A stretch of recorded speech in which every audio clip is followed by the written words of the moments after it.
Subscribe करें CA गुरुजी channel को, bell icon पे क्लिक करें सभी लेटेस्ट अपडेट सबसे पहले देखने के लिए।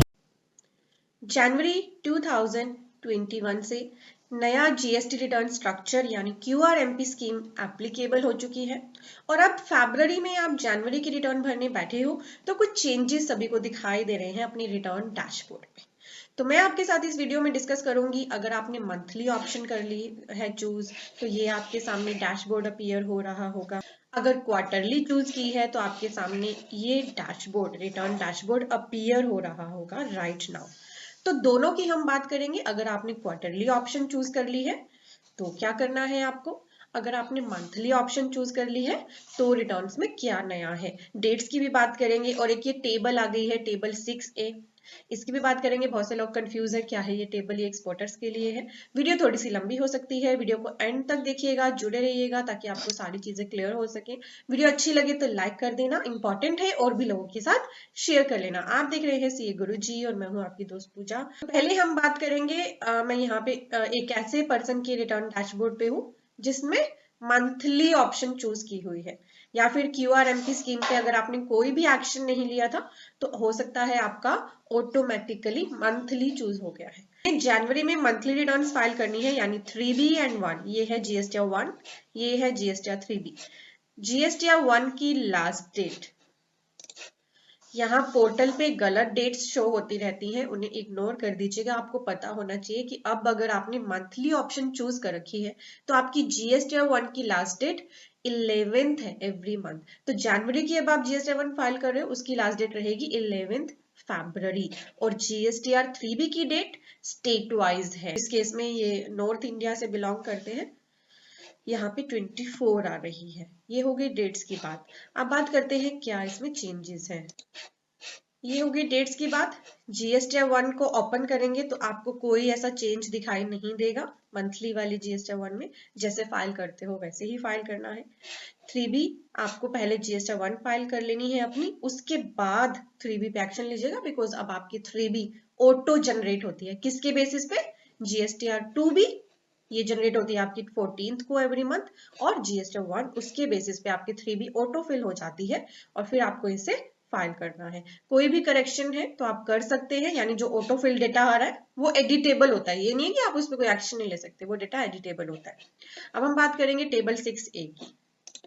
तो आप देख सकते हैं टेबल 6A लाई गई है एक्सपोर्ट इनवॉइसेस की एंट्री करने के लिए, ताकि जिसने क्वार्टरली स्कीम ऑप्ट कर ली है पर उसको अपने इनवॉइसेस अपलोड करने हैं एक्सपोर्ट के और रिफंड में फिर जाना है तो उनको कोई इशू ना हो, इसलिए यहाँ पर उन्हें एक्सपोर्ट इनवॉइस की जो टेबल है वो अलग से दे दी गई है और इसकी कोई भी लास्ट डेट नहीं है। सिंपली ऐड डिटेल्स पे क्लिक करके अपनी डिटेल्स को ऐड करना है और फिर ये रिटर्न फाइल कर देनी है अगर आपके एक्सपोर्ट इनवॉइसेस है। तो इस पे जो एक्शन है ना टेबल 6A पे, ऐसा नहीं है कि सभी को लेना है। अगर आपके एक्सपोर्ट इनवॉइसेस हैं आप उन्हें अपलोड करना चाहते हैं तो उन्हीं केसेस में एक्शन लेना। अब जो ये टेबल 6A है इस पे उन्हें कोई एक्शन लेने की जरूरत नहीं है जो मंथली जीएसटीआर 1 फाइल कर रहे हैं। ये उनके लिए रहेगा ऑप्शन जो क्वार्टरली रिटर्न जिन्होंने ऑप्ट कर लिए है। क्यों?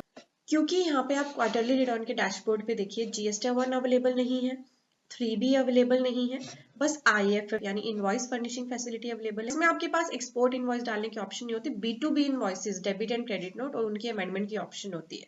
इसीलिए अगर आपने क्वार्टरली रिटर्न चूज कर ली है और आपके एक्सपोर्ट इनवॉइसेस है आप उन्हें ऐड करना चाहते हैं तो आपके लिए अलग से टेबल 6 से दे दी गई है, आप इस पे एक्शन ले सकते हैं। इसकी कोई लास्ट डेट नहीं है और ना ही ये मैंडेटरी है। तो मैं उम्मीद कर रही हूँ आपको टेबल 6A के बारे में पूरी क्लैरिटी हो गई होगी। अब ये रिटर्न डैशबोर्ड है जिसने क्यूआरएमपी स्कीम ऑप्ट की है। जिन्होंने क्वार्टरली रिटर्न्स ऑप्शन चूज कर ली है उनको ना तो जीएसटीआर 1 फाइल करनी है मंथली, ना ही 3B मंथली फाइल करनी है, बट अभी भी उनके दो काम है।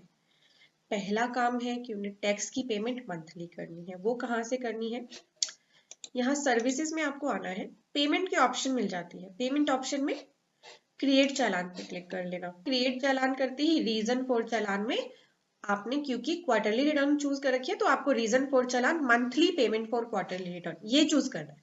अगर कोई और पेमेंट है तो एनी अदर है। क्यूआरएमपी के लिए यही ऑप्शन है आपके लिए।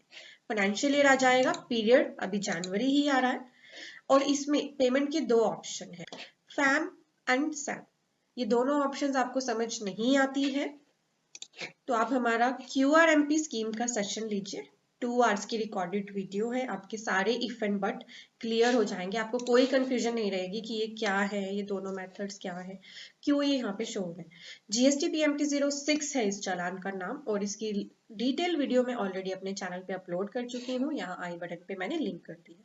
तो क्वार्टरली फाइलिंग के लिए वेदर आपकी GST या 3B क्वार्टरली हो गई है, बट अगर आपकी टैक्स लाइबिलिटी बनती है, नील लाइबिलिटी है फिर तो कोई दिक्कत नहीं है, टैक्स पे ही नहीं करना, पर अगर आपकी टैक्स लाइबिलिटी बनती है तो आपको अपना tax timely 25th of every month deposit कराना है। ये जो पहला मेथड है ये फिक्स्ड मेथड है, यानी इसमें पिछली रिटर्न में आपने जितना टैक्स पे किया उसके बेसिस पे आपका चालान जनरेट होगा।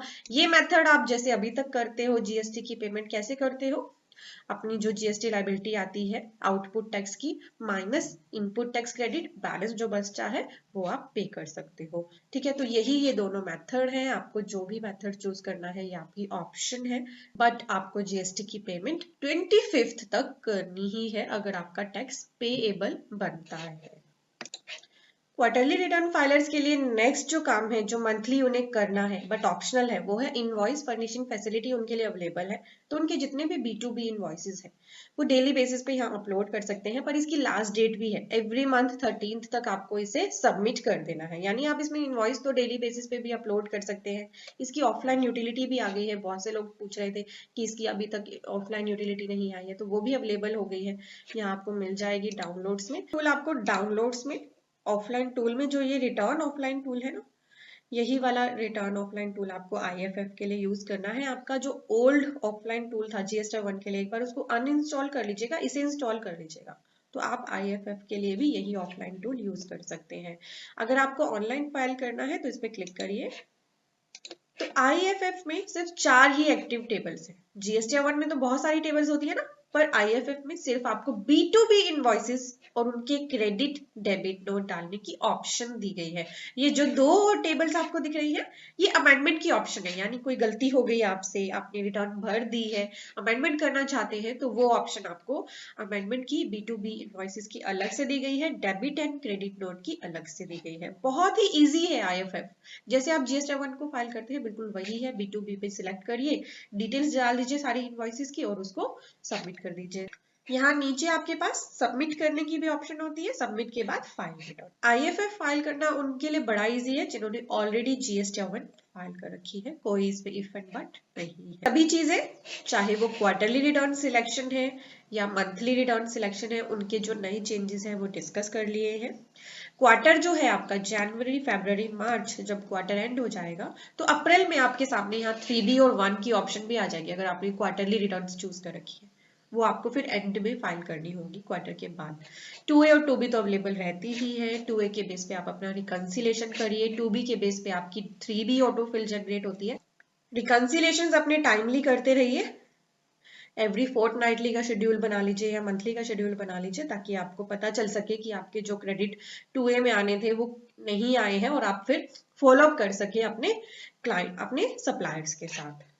मंथली स्कीम वालों के लिए मैंने बता दिया कि GST1 की लास्ट डेट अब एवरी मंथ 11th है, तो अगर पोर्टल पे गलत डेट्स आ रही है तो आप उनकी तरफ ध्यान मत दीजिएगा, आप according to the new dates जो पोर्टल पे अपडेट भी हो गए, मैं आपको यहाँ पोर्टल पे देख सकते हैं जो GST1 जनवरी की फाइल करनी है उसकी लास्ट डेट 11 फरवरी है। तो ड्यू डेट्स का बड़ा ध्यान रखिएगा, पोर्टल पे कई बार गलत डेट्स अपने आप ऑटोमेटिकली चेंज होती रहती है। आपको अपनी GST1 अगर आपने मंथली चूज करके तो 11 तक फाइल कर लेना, 3B आपको 20, 22 या 24 तक फाइल करनी है according to the states and turnover, और GST9 एंड 9C आपकी 28 फरवरी तक फाइल होनी है। 1920 की भी बड़ी इंपॉर्टेंट है, अगर आपको कोई भी दिक्कत आ रही है तो आप हमारा 99C का सेशन लीजिए 1920 का, इस पे बहुत अच्छा रिस्पॉन्स है, बहुत ही अच्छी फीडबैक है। किसी भी पर्सन का हमारा सेशन लेने के बाद एक भी डाउट नहीं आया है, आपने सारे इफ एंड बट आपके इस सेशन में खत्म कर दिए हैं। इसका भरपूर फायदा उठाइए, इसका लिंक वीडियो के डिस्क्रिप्शन में है या फिर आप studyworry.com को विजिट कर सकते हैं। ये जो भी हमारे रिकॉर्डेड सेशंस है ना, जैसे GST कोर्स भी रिकॉर्डेड सेशन में अवेलेबल है, ये अपडेटेड है। ये 99C QRMP स्कीम, ट्रायल से ऑटोमेटिक बैलेंस शीट बनाना, ये सभी आपके लिए अवेलेबल हैं बाय करने के लिए, और आपको जो वीडियोस मिलती हैं बाय करने के बाद आपकी ईमेल पे आपको प्रोवाइड कर दी जाती है। ठीक है, तो मेक श्योर हमारे इन सेशंस का बेनिफिट लीजिए। इनकम टैक्स की लाइव क्लास स्टार्ट हो रही है 7 मार्च 21 से, तो अगर आप इनकम टैक्स सीखना चाहते हैं तो हमारा ये कोर्स आप ज्वाइन कर सकते हैं। Thank you for watching, bye bye. Important videos को देखने के लिए हमारे चैनल के सब्सक्राइब बटन पे तो क्लिक कर ही दीजिए, साथ ही दिया गया है एक बेल आइकन, इस पे जरूर प्रेस कर लें। इससे फायदा क्या होगा कि आपको हमारी वीडियोस की सभी नोटिफिकेशंस मिल जाएंगी सबसे पहले, और आप कोई भी इंपॉर्टेंट वीडियो मिस नहीं करेंगे।